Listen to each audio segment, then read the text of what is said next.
Anyway, the 27th of November, next week, we'll have several by-elections taking place across the country, 25 in total, 16 wards, 6 constituencies, 1 Senate. Are they 6 constituencies? Yes. There are 6 constituencies, 1 Senate, and 16 wards. All right? And this is a very new commission. We just got into office. They were sworn in just the other day. First order of business is deal with those very long pending by-elections, and now they'll be managing them next week. So today, we want to have the conversation around the management of these by-elections as a big test for the new commission, the IEBC. We are joined by Commissioner Nderitu in the studio.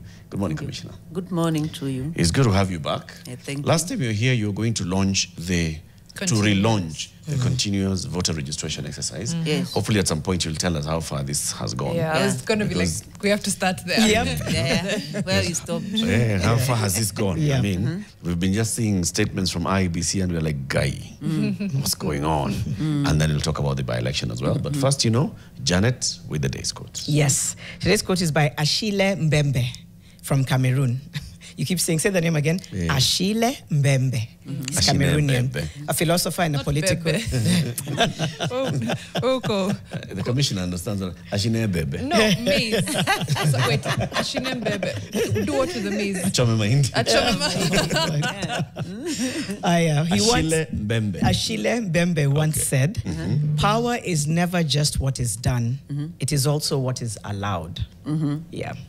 I totally agree.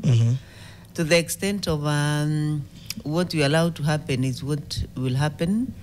And that changes things. Whatever happens now, it's what people see things changing or not changing. So if we allow people to work towards the right direction and govern them towards that, then they are going to work. If you allow them to go to the wrong direction, or by even doing nothing, then you have allowed it, and it will not have any effect. So power is not only what is there, it's also what is allowed. Later we'll find out what has been allowed and is being disallowed. And what has not been allowed. And what has not been allowed ahead of the by-elections. It's here on the page 10 of the Daily Nation, and also it's on Taifa Leo. The electoral agency, IEBC, has slapped Kasipul by-election candidates Philip Aroko and Boyd Were. Let's leave it there. IEBC has slapped Philip Aroko and Boyd Were with fines of 1 million shillings each after finding them jointly responsible for violence that left 2 people dead, several injured, and property destroyed during clashes on November 6. The IEBC Electoral Code of Conduct Enforcement Committee said both candidates violated multiple provisions of the Electoral Code by disregarding a harmonized campaign schedule and failing to restrain their supporters. Right? And yesterday was when the IEBC was delivering this verdict with the chairperson of that committee, Dr. Alutalala Muhwana, saying the panel found a pair on breach of key obligations requiring candidates to condemn violence, avoid actions that fuel tension, and cooperate to prevent overlapping rallies. So this is, we've been talking about what's going on in Kasipul and the level of violence that has led to death. So this is the IEBC basically living with by Achille Mbembe's words. Absolutely. Don't allow them. If you allow it, it becomes the norm. Exactly. Sure. If you don't, it doesn't become the norm. And if you keep quiet on it, then you are letting power to be used wrongly. Where? Yeah. Where? I don't know. Do you have the statistics, the latest statistics on voter registration? Yeah, we are around 140,000. Yeah, so we are still not doing very well, given that we still aim to achieve 6.8 million. 6.8. What's happening? What's happening that the registration isn't from where you're sitting? Why are the numbers not to your expectations? I may attribute it to several factors. One, of course, is in some areas we really understand that we have to really go to the grassroots, which we shall be doing after the by-election, later to really reach out to where the people are, because some constituencies can be really vast. And some constituencies also may have very many other dynamics on how to reach the registration centers, because currently we are only registering at the constituency offices. Yeah, some constituencies are smaller, others are big, and all that. All those dynamics are there. People are feeling like there's not enough communication. Let me read a comment. The Masai Moran, please ask, I was at a Huduma center. They haven't set up yet. When should we expect them to? When will it be possible to change polling stations? So there's still, are they ready? Somebody's saying, I want to change my polling station at IEBC Anniversary Towers. I was advised to go to the location. I went to change it despite her saying I could. I think she said that then I couldn't change it. Yeah, I traveled and noticed there was no voter education at all. So there seems to be. Yeah, you're going to say something, Mariam, adding on to what they were saying. Yeah, just know the question, because we did speak about changing your polling station at any, wherever you go to Huduma Center, you should be able to change from there. You go to this constituency IEBC office, should be able to change. So I think that's what Masai Moran was asking, that they were not able to. And then also went to Huduma Center and they hadn't set up yet. So the Alienda Anniversary Towers, and they were told to go to the constituency where they're changing to, and then Akenda Pia, Huduma Center, and they've not set up. So, Commissioner, what could be going wrong? One, whoever told him to go to the constituency he's changing to, probably that's a bit misleading, because you can change from any constituency, as opposed to Beleni, when you could only go to the constituency you are changing to. Now we have digitalized that process of change, because that time you had to go fill a form and the returning officer had to actually see you.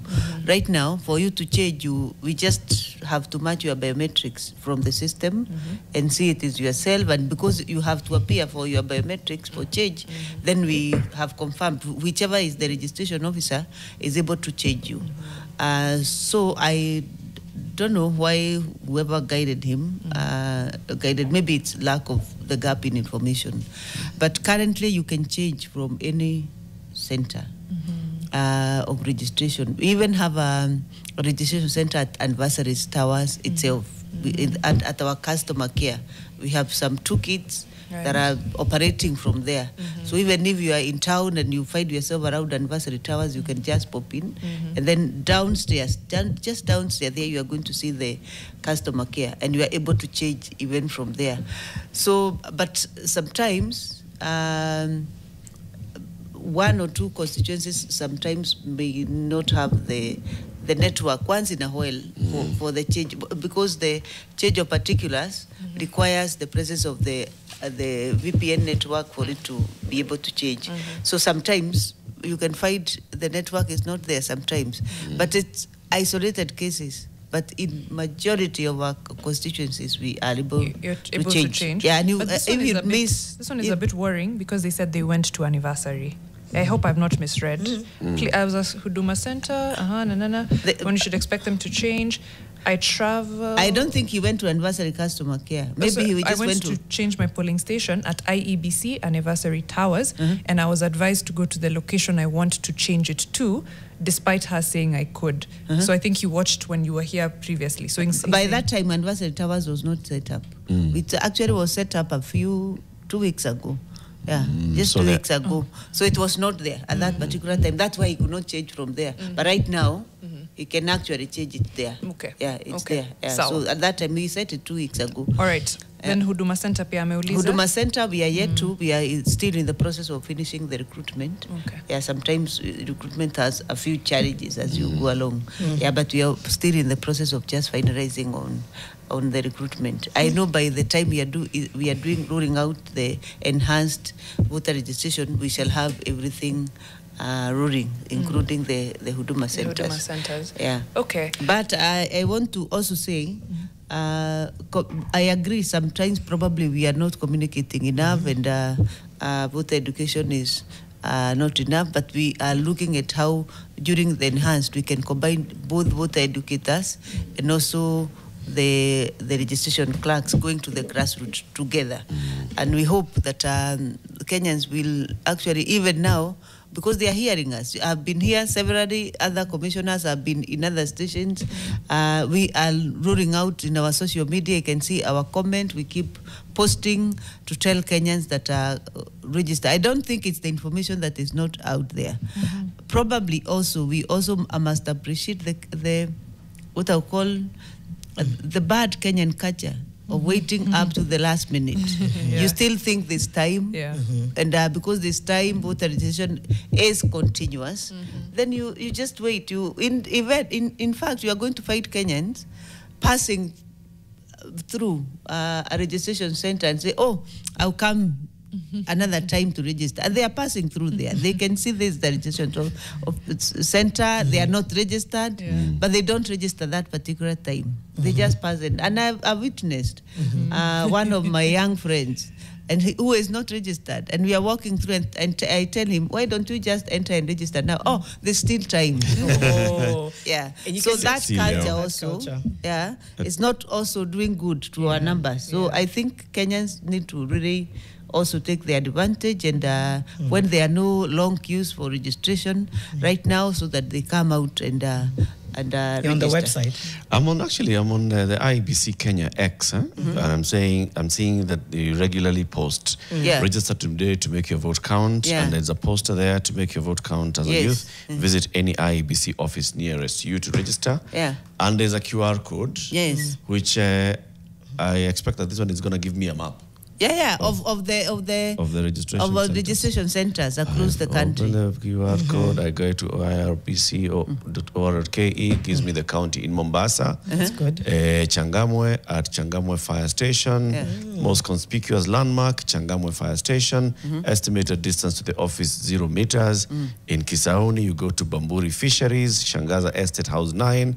Most conspicuous landmark, Super Loaf Bakery, and it's 50 meters. The landmark to the area is 50 meters. You can see the communication is out there. And we thought that the young people who are the majority in this, we are targeting this registration, are online, and they are digital conscious. They are also digital literate, just the way you have done it. That's why we are putting it there, hoping the young people will just go to our site and also get to have information, because they are digital literate. Actually, this is very good. To be honest, I had not gone to the IEBC handles before. I interact with the IEBC once in a while. But I see IEBC is not one of those. You look at political news.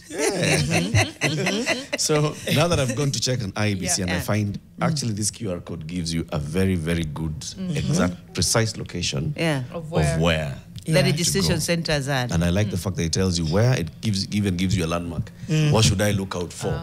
Super Loaf Bakery. How far is it from the Super Loaf Bakery? 50 meters.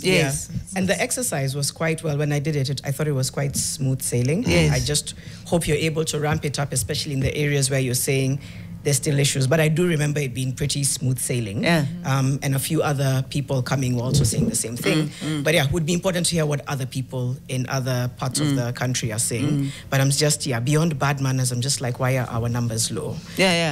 One of it is that procrastination. I think a lot more. Procrastination, be in my face a lot more. Be aggressive about it. Be in our faces a lot more. Interact and engage with people who are influencers on these platforms. So that if, for example, the day Jano went, Jano posting comment and saying, actually I went to the IEBC here, this was the experience. Jano posting on her platforms would get more people to know, I can do it. If Jano knew to tell us to go to the QR code and get the location, would have seen Jano's more than seen. I see Jano's posts more than I see IEBC. There's a lot of people to work with. But be in people's faces. Like campaigns, just that same energy and noise that they use it to be in people's faces. But true. I know you'll say budgetary allocation. Speaking of. Budget, yes. But also, we take the challenge that actually we can work also with other people working influencers and all that, which may not necessarily have so much of a budget. A huge budget. A huge budget. I think there are innovative ways that we can also continue working along with others. Nano influencers. And especially influencers, especially for the young people. Oh, yes. The people they follow, the people they listen to. And, they can be found that. on TikTok and nowhere else. Almost nowhere else. Almost nowhere else. Budgets. Do we go into budgets before we go into by-elections? Or is it It's one and the tied? same. It's one and the same. So we have these by-elections coming up next week. Yes. If you look at the headline of the Taifa Leo, it's talking about this is every time.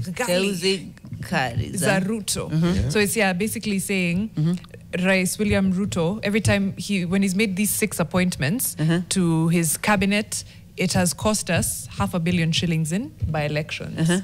So my first reaction was, President Ruto should stop appointing members of parliament and members of the Senate to, the cabinet, so that we can stop having expensive by-elections. And then Eric was like, why are their elections expensive?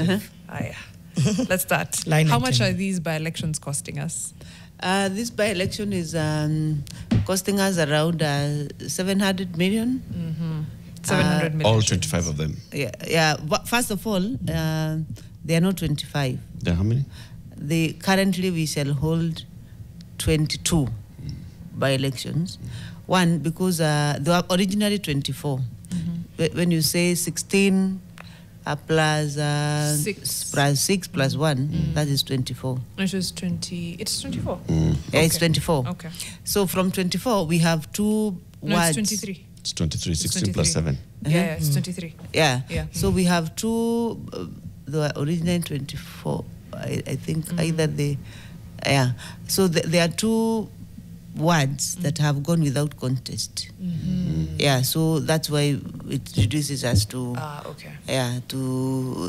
reduces 2 countable assembly wards. So when you go to by-election on 27th, we shall be dealing with the 24 areas, because the other 2 are no contest. One of them had gone to court, and then the court recently said that IEBC was right in allowing one of the candidates to withdraw it. So a candidate who never wanted to participate, and he withdrew. So that will cost around 788 million. Across all that, the greatest cost drivers actually are electoral officials. The payment of electoral officials, forms, and the logistics of transport and all that. Logistics and electoral officials carries the heaviest of the burdens, including training of those electoral officials, and then knowing how the materials will reach every polling station. You can imagine the logistic nightmare, for example, for Baringo County. You have to really deploy vehicles and all that. In some areas, we might have to use freights to take the ballot papers, especially in the far-flung, like we have a National Assembly, a member of National Assembly election in Banissa. We have another one, a county assembly ward in Turkana. So those far-flung areas, it's safer when you now take a freight and take the ballot there. So those logistics, plus the electoral officials take the highest. Then the other one, of course, is electoral materials themselves. We have the ballot papers, we have seals, we have stamps, we have indelible inks, all those now combined is what now from the other.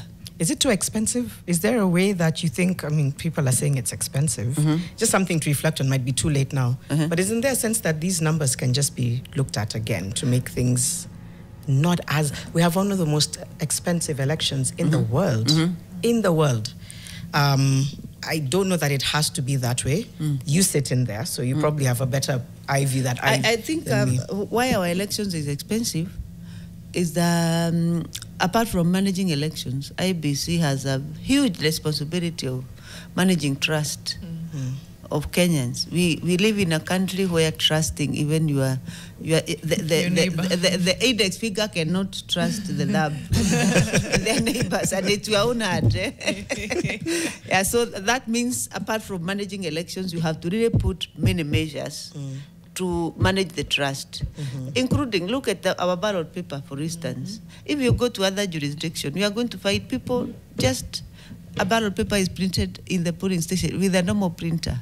In the polling station, when you are voting, then you just do something, then a ballot paper come out, some of them looking just like supermarket receipts, and then you tick it, and then it becomes a ballot paper and it's counted. No security features. No security features. In Kenya, we have a ballot paper that have more security features than the money. So that tells you Is that true? We have the ballot paper has more security. More security features than money. But Than the the currency. banknotes. But like the banknote, it's true. Okay. That tells you that our expenses go to the extent to which we manage trust. Look at our technology. We keep improving it to make sure that we have improved the level of trust, that people will trust that a voter is identified, and then how that ballot paper will be traced, how that tallying will be done, and the audit trail going to that. In other jurisdictions, including some very developed countries, they just count the ballot paper there, and that is it. That's it. Yeah, and nobody have a doubt. Actually, I went to Sweden the other day to... We have, go on. Oh, you have to go to a break. Can you imagine? Okay. Yeah. Can you imagine in Sweden, political parties are given the ballot papers to distribute instead of the Electoral Commission to distribute the ballot papers. It is political parties that... And the Sweden Electoral Commission... The electoral supervisor, because it's a board, and then the electoral supervisor herself has no call political parties. You are the one who have candidates and interested. Take the ballot papers and take so that you are voted for. And it's still transparent. And it's very transparent. And Sweden is the second most trusted institution. Electoral Commission of Sweden is the second most trusted institution in that country. Okay, let's take a break. Let's also pray that one day we get there. Just somehow. Yeah. It could be, I hate to be this person, it could be worse. In Cameroon, the young people were in the polling station counting together. For Nderitu, 1. Eric Latif, 1. Nderitu, 2. They counted like 50 people, so it could be worse. I'm not excusing. That's what we do. As the electoral officials count. Yes, but no. Then they're saying the citizens. The young people stayed in the polling station until the night. And they were using the blackboard to tally. Let's take a break. Let's take a break and just think about our lives.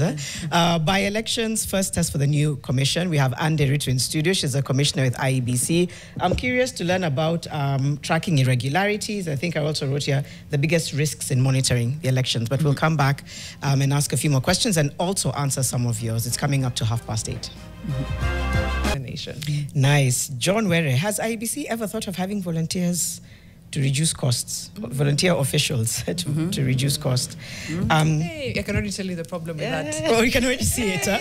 Volunteer. Yeah. Very easy to compromise a volunteer. Yeah. Kindly ask the commissioner whether they are whether there's budgetary constraints, because they're not advertising as they should be. Capture Gen Z in your advertising. I think we've covered that.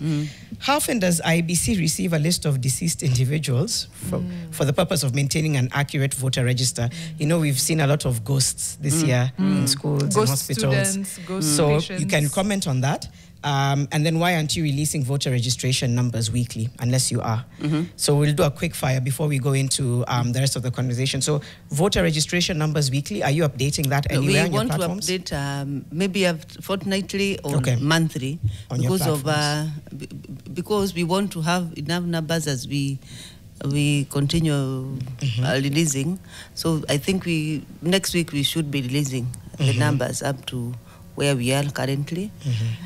Yeah, the issue of budget, yes, it's true. We have a constraint in budget. We are not even able to do media advertisement and all that comes with public communication about a matter. It's true, we have budget constraint in terms of communication and media budget, including voter education budget. That's a fact. We cannot deny that. Right. And that is what we're having conversations with the National Treasury about, because once we are not able to bring the information out there to the people, using the really important channels, then of course you expect that the public is not able to get all the information as required. So now, the question of budget also, it feeds into, of course, communication, which is like what we're seeing now. We're like, okay, you know, yeah, maybe we could use influencers. Those are things we can maybe try and find a workaround.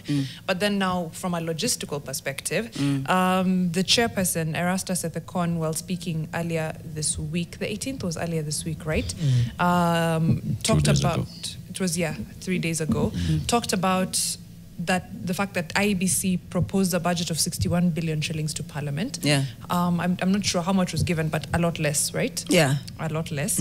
Okay, he said that reducing the budget could mean reducing the resources. Will definitely have a big impact on the elections. When you look at the breakdown of the budget, a huge part of it was dedicated to the deployment of personnel who will oversee the elections. If you reduce the budget, it will affect the level of deployment. That now, that's a logistical issue. That's now beyond education. So first of all, of the 61 billion that you proposed, how much is Treasury giving? They first of all put a mark around 50 billion. So meaning that's a reduction of 11 billion. Yeah, we were negotiating to move it probably maybe to 50 something, but they put a mark around 50 and less. Yeah, so we hope that our negotiation and our discussion will result to them increasing the budget. Right. Yeah. As a Mwananchi, when I hear the chair saying, you know what, that we may not be able to deploy as many, you know, people, that to me sounds like red flag as far as an election is concerned. Politicians also will also jump on that wave to say that, you see, the IEBC doesn't have enough people on the ground. What's your fix for that? Because public confidence, as we mentioned. You see, budget making process. We do what we call the budget cycle in Kenya, and in between, there are many discussions that can happen. Right.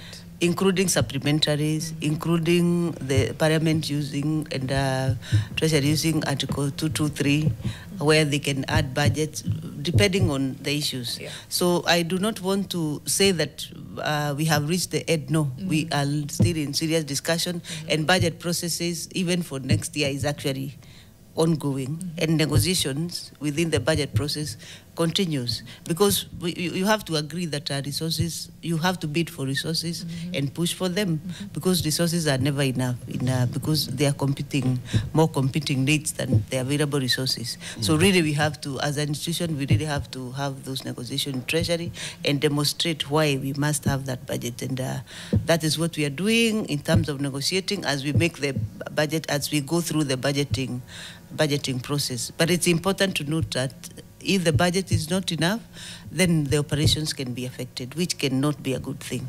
Yeah, but we cannot say all is lost. No, we are still in negotiation table. I still want to ask, why are our elections this expensive? So 700 million shillings is going to be spent in the 22 by-elections next week. Yeah. How many polling stations? Over 3,000. 3,000, I may not have the actual figure, but over 4,000. Over 4,000 polling stations, yes. And you said... Barigo alone has 2,000 and something. Wow. Yeah. You said the biggest cost is usually electoral officials. Electoral officials carry the biggest cost, and then logistics. Okay. Logistics, and then materials. I want to look at that cost for electoral officials, okay? Take me to one polling station, not center, one school, one classroom in Kariobangi North that will be having a by-election next week for an MCA, okay? Who am I going to find in that polling station? You're going to find a presiding officer. You're going to find a deputy presiding officer. Yeah. Because it's one single election, you may find 3 clerks. In some areas, 4 clerks. Let's work with 3 clerks. Then you are going to find also 2 security officers. That's 5 people. Yeah. No, those are 7 people. 7 already. people, yes. Yeah. That's 7 people. Yes. 4, 5, yeah, that's now, I'm only coming to, there's only one box in this room. Yes. Because it's only one election. Yes. Why do I need 7 people, Commissioner? because every one of them is playing a significant role. For example, when you come in, you are going to find the presiding officer who is the overall and responsible, and that is and the deputy presiding officer. He's the overall, he's the one who shall return results for that particular polling station. Then you are going to find a clerk that will identify you. Make sure that you're identified. Then you are going to produce my ID. You are going to produce your national ID. Then the clerk is going to ask you to put your fingers for fingerprints. Then through the fingerprints, then your data will pop up, and then you shall be identified. The machine will actually turn blue and then identify you, and then tick you to have voted. So that when if you want to come back, you cannot be identified again in this particular by-election. Because once you identified, then you have to proceed to go and vote. You are going to meet the second clerk who has the ballot papers, and he's going to give you the ballot papers, and it's only one paper. It's one paper, yes. For the by-election. Yeah. He's going to supervise you as you, in terms of checking you, have you voted, and then have you make sure that you have dropped your ballot paper in the ballot box. We don't want you to put your ballot paper in the pocket and disappear and walk away. So he's looking at you and all that. And the last clerk is going to really mark your figure and allow you to move out of the polling station. In a normal general election, this clerk who is giving the ballot paper are 3 of them, because there are 6 ballot papers. So one give 2, another one give 2, another one give 2. So you see, now we have reduced only to 1, and this other one is going to mark you and escort you out, make sure that you have just existed there. The polling station. That's why you need only 3. Then the security officers are there to ensure that the security within. So I have 2 cops outside every classroom. Every classroom, yes. In this school, in Kariobangi North. Yes. To make sure that that there is security in this classroom. In the security in that particular room. And this is classroom. This classroom, yes. Not center. Yeah. Not center. Yes, so it's a classroom. Center we may have now like 10 police officers. Yes. That's where what would you recommend? Half of that? No, I'm just trying to understand. Yeah. So as this clerk is identifying me, I can see the identification. This other clerk gives me one paper, alafu na chill. Then there's kuna line. Yeah, it's not only. Kazi yake ni paper shika. Anakumonitor. I've said he's monitoring you. Have you marked? What are the 2 bosses doing? And actually, he's also stamping. Yeah. You know, he's stamping the ballot papers. These bosses, what are they doing? Because there's a presiding officer and a deputy presiding officer. He's manning right now. The presiding officer is also manning the lines. Yeah, and he's also checking your fingerprints and all that. Yeah. And the deputy. And they're all manning the station. Can they multitask, these people? Because I mean, look, 7 people per station times 4,000 polling stations. That is a huge cost. A lot, And I'm just wondering, if I've entered Kariobangi primary school, I don't know the polling stations, the centers, I've gone into this classroom, I'm identified, I'm given the 1 ballot paper for MCA. Yeah. Okay? Then there's only 1 caboose there for marking. There's 1 ballot box. I come, it's in the same classroom. I'm not already going to the next, here, pale, mark, come out of that enclosed booth, which is paper carton, weka paper yako hapa hivi, mweke ink kwa kidole, atoke aende. There's a deputy presiding officer who's just walking around in this classroom. There's a presiding officer who's just walking around. And there's a clerk whose job is only ingiza kidole kwa hii ink, utoke. And I think this is where it becomes a cost. Can we be more efficient? I mean, guys. No, I know. It's an important breakdown. Yeah. Can we be more efficient? It's how he's framed it. But, yes, it's a very good point. Yeah. Where are the points we could cut? Anyway, that we could cut efficiency. But now, take this into consideration, that the way you are discussing is as if the polling station is just a smooth ride. There are other issues to be managed within a polling station. There are people who are coming there, and the presiding officer and deputy presiding officer are in charge of the station. You have been, and I want you to go during this very by-election. You are going to find other people who really want to interfere with the polling station. Other people have questions. Other people want to be assisted how to vote. Other people are bringing contentions and all that. The presiding officer and deputy presiding are busy doing the management work.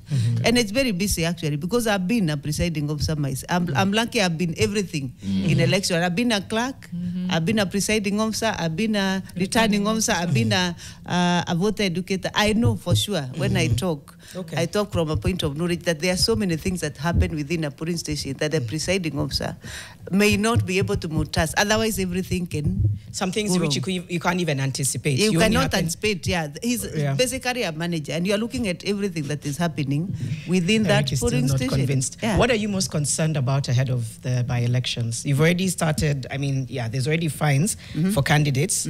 We've seen candidates talking up and throwing jabs at each other. We've seen reports of, incitement and apparently and allegedly people hiring goons and gangs. You probably have better intel. So out of all those scenarios, what is it that IEBC is most concerned about, and how are you staying ahead of it? First of all, we are very concerned about peaceful election, because whatever happens, Kenyans must vote in peace, and life must not be lost. Nobody should be hurt because of this by-election. So our first concern is the safety of all Kenyans, including our own electoral officials, that they must be safe as they work and deliver these particular by-elections. That's why we are very concerned when candidates are throwing jabs at each other that may breach the peace. And the second concern is that we want every person to be allowed to come and vote. There should not be any intimidation. There should not be any barriers to any Kenyan who want to exercise his or her right, whether through voting or through campaign or through whatever, because the democratic aspiration of the Kenyan election is that it should be free and fair, and nobody should be intimidated. People are free to talk and put their agenda on the table, but breaching peace is one thing that should not happen in this very by-election. We also want to really also run this by-election transparently and with all the requirement of a democratic election. First, the issue of transparency. We still maintain identification of voters. We shall also be scanning the result form, the original, for example, that 7 A's of the senator we scan them and we shall put all of them in a public portal so that Kenyans can access those. Unfortunately, we are not doing it at the polling station level. We shall be doing it at the tallying center level. So when the forms are returned from the polling station, then we shall scan them and then put them in public portal. So if we want to tally results at the end of the day, the result is transparent and you are able to see which polling station delivered what, so that Kenyans do not blame IEBC. This is tendency. If a politician fail in election, he thinks that it has to do with IEBC.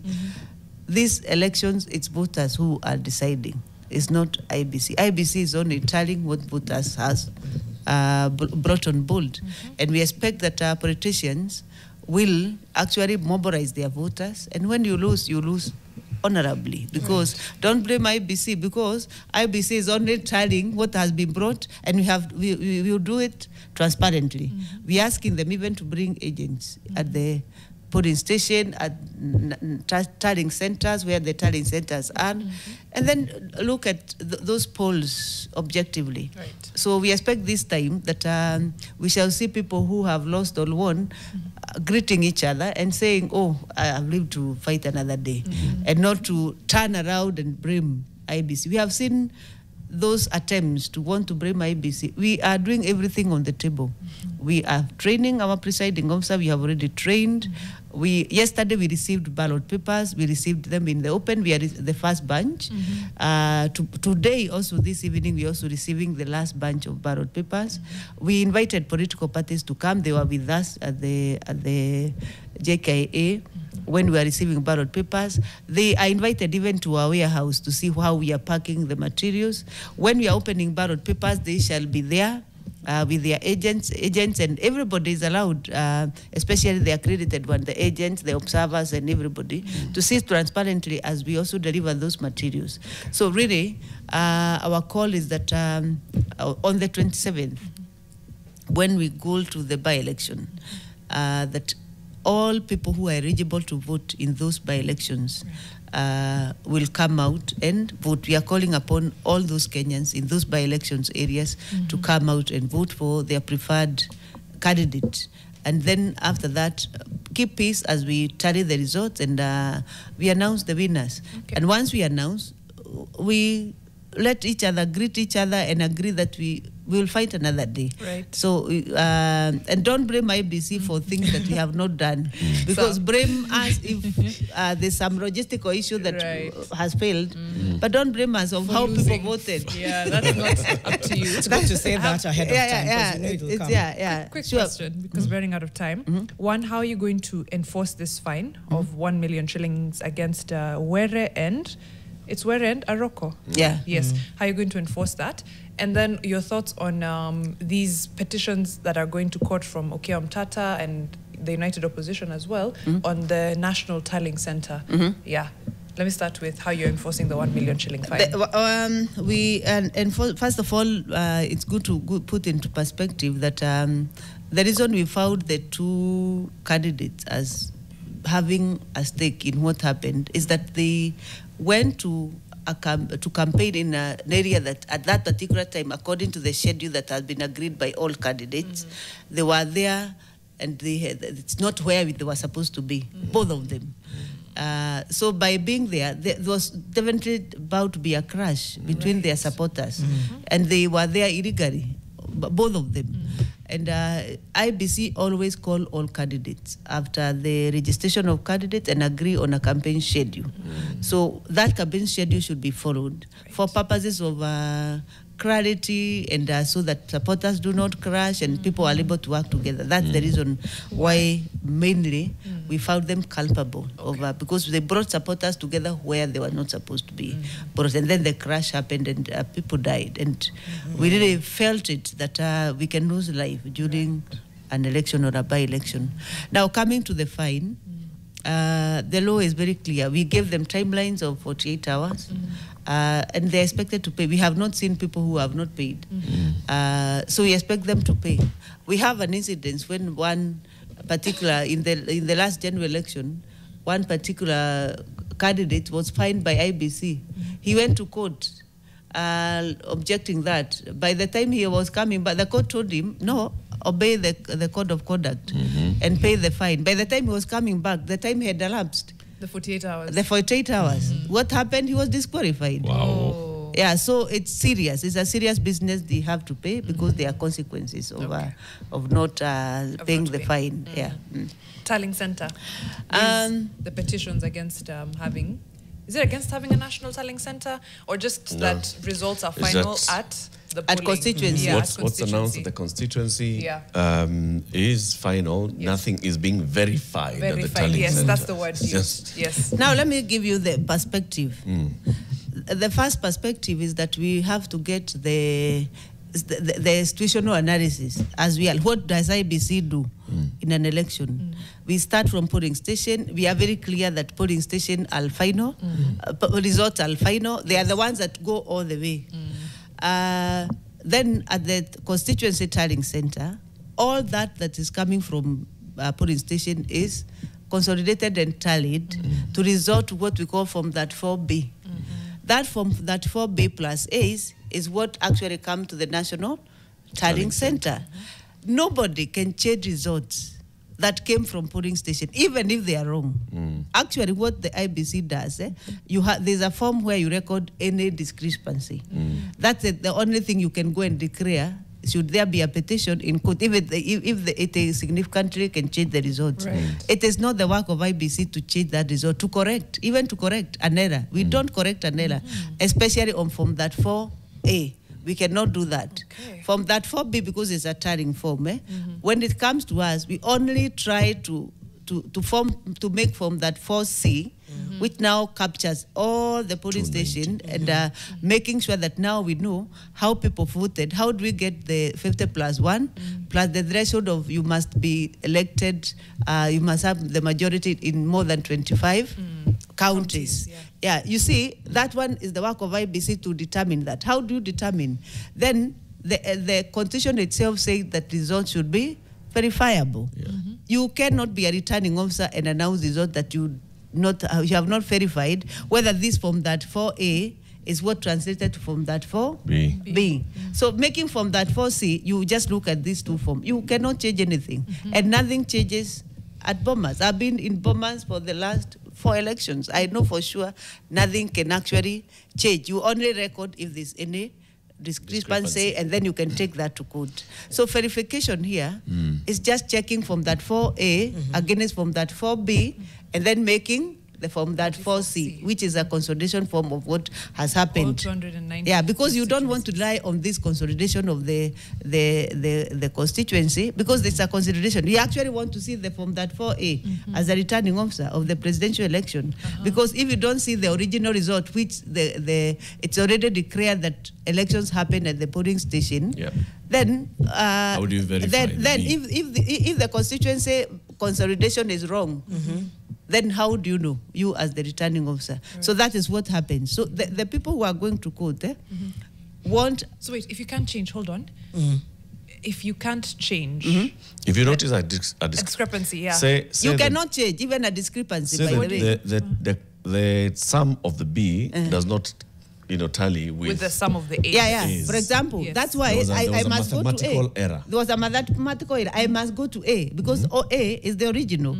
And A is the bona fide result of where elections actually happened. Election did not happen at the constituency. What we usually do, even at the constituency level, we announce results. We don't declare, but we announce results to say this is what this candidate performed in this particular constituency before they proceed and bring the B together with the A. So if there's any wrong in the consolidation of the B, I must always resort to A. And start again. Okay. Yeah, because A is the form that cannot change. Okay. You cannot change A. But B, I can also call the returning officer and tell him, your result is not tallying with A, which is the original result. Can you go and correct here? Because a B is a consolidation form. So can you assume that when we announce now at the constituency, and you tell the returning officer of the national that you cannot really check identify the result as far from that 4A, then what are you saying? What are you exactly saying? Because this is a consolidation form. Yeah, that's the question as we litigate this matter, because I can see the energy around it. We have to also address the reality of what exactly happened, and who then shall determine the 25 counties, and then secondly, who shall also determine 50%. Yeah, will the constituency do that? How will the returning, who will declare results, really? And I want to say, and I am a witness, that results cannot change. From that 4 cannot change. Okay. That 4A cannot change. Let's leave it at that for now. As we wind up, I know Jenga Njogwa says, I've participated as a deputy presiding officer. I think in this case, presiding officer is unnecessary. 2 police in each polling station is one too many. Even though I know you answered and said, oh, the reality on the ground can be very different. We'll probably have you back again, Commissioner. We'll obviously be following closely the by-elections. And Nderitu Commissioner IEBC talking about the by-elections, the first test for this new commission, obviously sort of a litmus test ahead of 2027. In the next hour, today is World Children's Day. We'll be spotlighting nutrition, why school feeding must be a national commitment. Shika Mike with Shalom Ndiku. He'll come and tell us why. That's coming up to 9 a.m. We'll be back after the break with that conversation.